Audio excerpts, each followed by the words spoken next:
All right, so what happens if the reaction is not at equilibrium? I mean, you didn't have those labeled. You didn't have those concentrations labeled, Mr. Kane. They didn't say they were at equilibrium. No, but all of them were assumed to be, because when you right. write a KEQ, you're doing it at equilibrium. Right, you have to have the concentrations at equilibrium in order to calculate big K. The question is, what happens if I'm just going to start a reaction and I want to know where is it going? Yeah. So KEQ tells me where the reaction will be going. Correct. Whereas what we're going to talk about right now is what's going to happen to the reaction.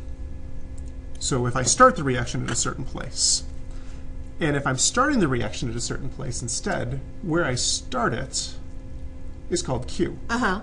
Q is determined the same as KEQ with these initial or unknown concentrations. So this is technically if they throw concentrations at you and ask you if it's at equilibrium, right? Correct, yeah. Because they're not telling you these concentrations are at equilibrium. They're asking you to figure it out if they're at equilibrium. Right, figure out if it's at equilibrium and then what's going to happen. So the type of problem will traditionally give you a K for the reaction at a certain temperature, give you some concentrations of the substances in the reaction, and then say, is this reaction at equilibrium? If Q is larger than KEQ, then that means you got too much product, which means the reaction is going to do something called shifting to the left. Okay. All right, which is how we draw it this way. Okay. If Q is smaller than KEQ, that means that there's too much reactant present, and the reaction is going to try and make up for that. Okay. And it's going to shift. I have a linear analogy, Mr. Kane. Can you give me a whiteboard or something like that, or a white screen?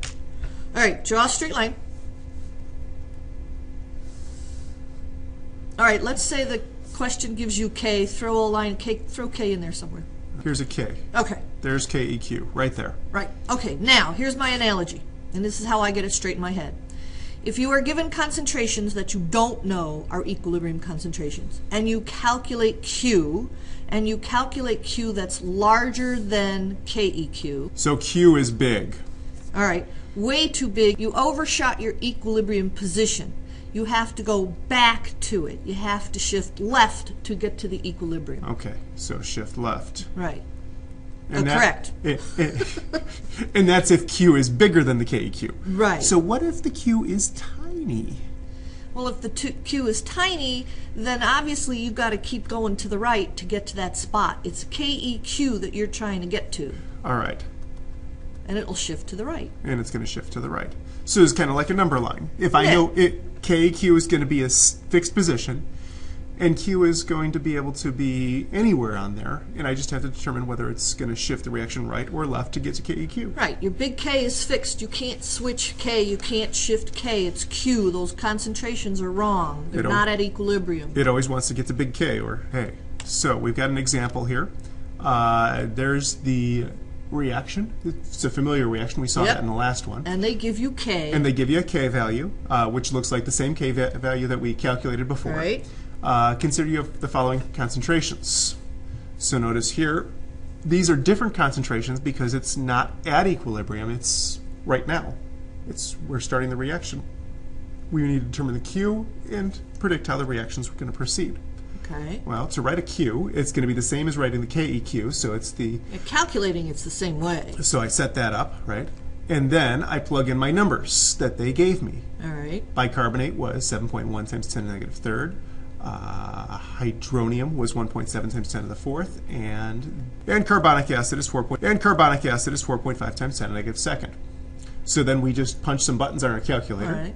and we wind up finding out that Q is equal to 2,682. Okay, so definitely those concentrations are not equilibrium concentrations. Yeah. So let me see if I can use your example. Okay, so 4.29 is a really small number times 10 negative 7th. And that's your K. So that's my K right here. Sorry, I shouldn't. Yeah, K.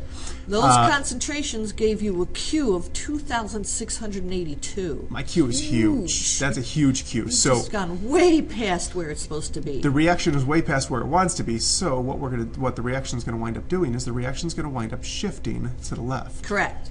Right, and that's how it's going to proceed. Yep. And that's a basic understanding of Q. Yeah.